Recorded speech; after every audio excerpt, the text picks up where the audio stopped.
Hi everyone, मैं नमू मलिक आप सबका फिर से बहुत बहुत स्वागत करती हूँ आपकी इस छोटी सी और प्यारी सी क्लास में, जिसमें आज हम बात करने वाले हैं गांधी युग के बारे में। उनके शुरू करते हैं सबसे पहले बात करते हैं इनके जन्म के बारे में। तो गांधी जी का जन्म आपका कहाँ पर हुआ था? आप कहेंगे गांधी जी का जन्म 2 अक्टूबर 1869 को गुजरात के एक कोस्टल एरिया पोरबंदर में हुआ था। ये चीज़ आप ध्यान रखेंगे। इनके पिता का नाम करमचंद गांधी था, इनकी माता का नाम पुतली बाई था। इनकी शादी हो गई थी, ध्यान से सुनना, ठीक है। इनकी आपकी शादी हुई थी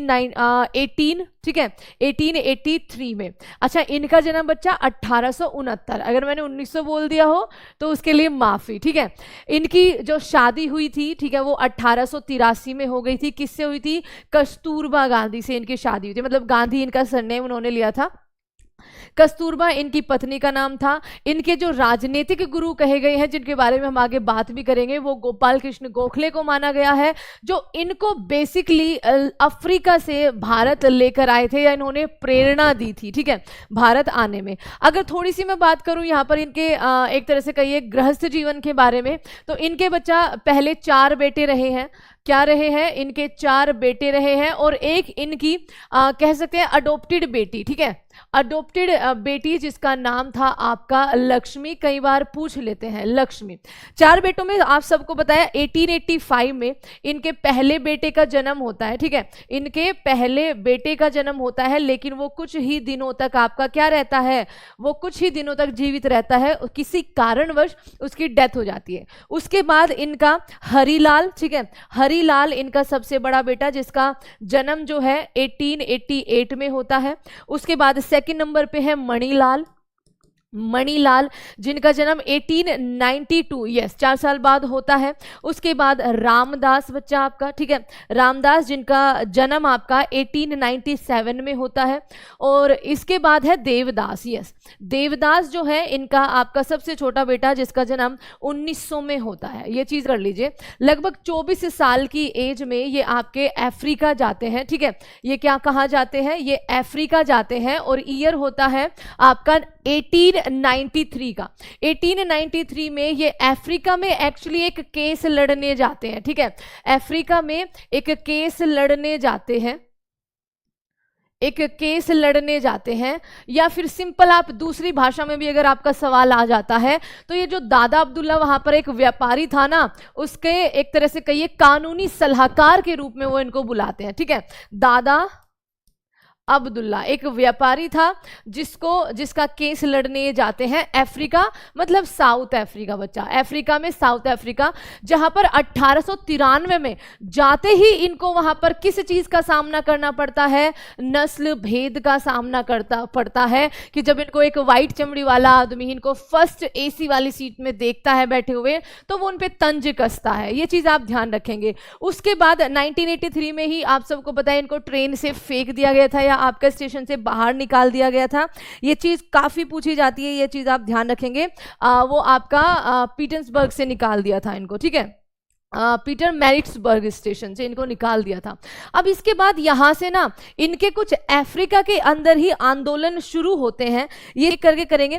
सबसे पहले तो 1894 में ही, ठीक है, 1894 में इन्होंने नटाल, ठीक है, नटाल इंडियन कांग्रेस की स्थापना की थी। एक संस्था थी, ये ध्यान रखना, एक संस्था थी नटाल इंडियन कांग्रेस की। इन्होंने क्या की थी? स्थापना की थी साउथ अफ्रीका में। 1894 के बाद 1903 में, ठीक है, 1903 में इन्होंने एक पेपर निकाला था, ठीक है, एक पेपर निकाला था जिसका नाम था, बच्चे एक पत्रिका निकाली थी, the Indian opinion, the Indian opinion, the Indian opinion. उसके बाद 1903 के बाद 1904 में, ठीक है, इन्होंने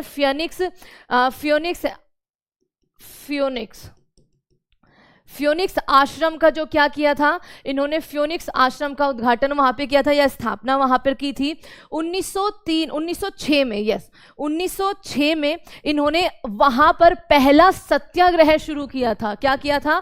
वहां पर पहला सत्याग्रह सत्याग्रह शुरू किया था, वहां पर पहला सत्याग्रह शुरू किया था। और एक और पूछा जाता है 1909 में इन्होंने एक बुक पब्लिश की थी बच्चा, वहां पर हिंद स्वराज के नाम से। किससे?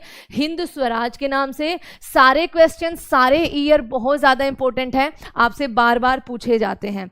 अब यहां से वो अफ्रीका में रहने के बाद गोपाल, कई बार वो भारत भी आते हैं उस बीच में, लेकिन 9 जनवरी, ध्यान से सुनना, 9 जनवरी 1915 को ये आपके कहाँ लौटते हैं? ये अपने भारत देश में लौट आते हैं, ठीक है, ये भारत लौट आते हैं और यहाँ पर देश की स्वतंत्रता में अब ये पूरी तरह से खुद को झोंक देते हैं गोखले को। लेकिन इससे पहले जब ये भारत आते हैं ना, तो यहाँ पर इनको आते ही एक केसरे हिंद की उपाधि दी जाती है, ठीक है, केसरे हिंद की उपाधि दी जाती है कि इन्होंने अफ्रीका में, ठीक है, वर्ल्ड वॉर फर्स्ट के दौरान बच्चा, और अफ्रीका में इनके एम्बुलेंस सेवा में योगदान के कारण, ठीक है, इनके एम्बुलेंस सेवा में योगदान के कारण इनको केसरे हिंद की उपाधि दी जाती है। किसके द्वारा? आप कहेंगे मैम अंग्रेजों के द्वारा। और अंग्रेजों में उस टाइम पर आपका जो गवर्नर जनरल था भारत में वो हार्डिंगे था, ठीक है, कौन था? हार्डिंगे था। ये चीज आप ध्यान रखेंगे 1915 में ही। अब थोड़ा आगे पे चलेंगे।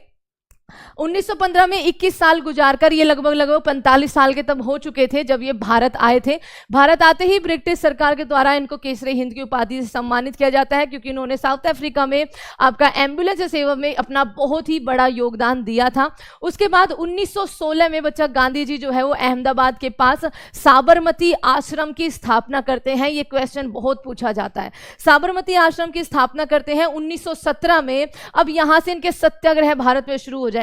1917 में सबसे पहला आंदोलन ये शुरू करते हैं जो कि बिहार के चंपारण जिले से होता है, नील की खेती के विरुद्ध में। 1918 में ये खेड़ा सत्याग्रह शुरू करते हैं आपका, उसी के साथ अहमदाबाद मिल मजदूरों के साथ ये भूख हड़ताल पर बैठते हैं। ओके, ये चीज आप ध्यान रखेंगे। 1917 में चंपारण, 1918 में आपका खेड़ा सत्याग्रह, 1919 में ये आपका क्या करते हैं? आपका खिलाफत मूवमेंट, यानी कि जो आपका टर्की से खलीफा का जो पद अंग्रेजों द्वारा अबोलिश किया जा रहा था उसके खिलाफ भारत में ये खिलाफत मूवमेंट, और इसी के कारण ये अपनी केसरे हिंद की उपाधि भी आपकी वापस कर देते हैं। 19 मार्च 1919 को ब्रिटिश सरकार ने रोलेट एक्ट लागू किया था। आप सबको पता है, बिना वकील बिना दलील वाला उसको कानून कहा था। गांधी जी ने उसे काला कानून भी कहा था, ठीक है, काला कानून भी कहा था।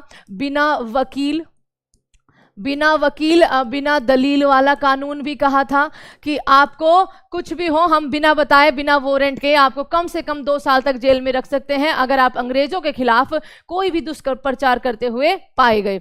उसके बाद 1919 मार्च, अच्छा ये सॉरी इंग्लिश है, इसका विरोध करने के लिए 13, इसी के विरोध में गिरफ्तारी कर रहे थे बिना पूछे बिना जाने बिना केस के। आपके 13 अप्रैल 1919 को जलियांवाला बाग अमृतसर में बच्चा आपका जनसभा होती है, जिसके ऊपर जो जनरल डायर है वो गोलियां चलवा देता है। और इसी के बाद जो है इस जलियांवाला बाग के, और इसकी एक तरह से कहिए इसकी रिपोर्ट में या इसकी बच्चा जांच करने के लिए हंटर कमीशन आता है। ये चीज भी आप ध्यान रखना, ठीक है। उसके बाद जनरल डायर जो है वो आपका क्या करवाता है, वहां पर गोलियां चलवा देता है। जनरल डायर को उधम सिंह ने 1942 में मारा था। इसी से आहत होकर इस घटना के बाद रविंद्रनाथ टैगोर ने अपने सर की उपाधि, ठीक है, नाइटहुड की उपाधि जो है अपनी वो त्याग दी थी। अब 1919 में खिलाफत ज्वाइन करने के बाद 1920 में 1 अगस्त 1920 को गांधी जी जो है वो असहयोग आंदोलन जो है वो शुरू करते हैं।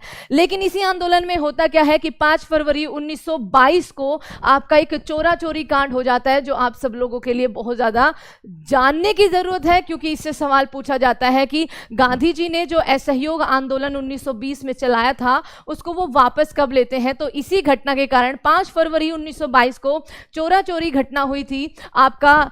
यहां पर आंदोलनकारियों ने, जो कि हिस्सा लेने जा रहे थे इसी असहयोग आंदोलन में, ठीक है, आपके क्रोध में आकर एक थाने में आग लगा दी थी, जिससे कई सारे पुलिस वाले जो है वो जलकर राख हो गए थे। इसी के बाद गांधी जी ने लगभग 12 फरवरी को बच्चा, ठीक है, 12 फरवरी 1922 को जो है वापस कर लिया था या फिर स्थगित कर दिया था इसको।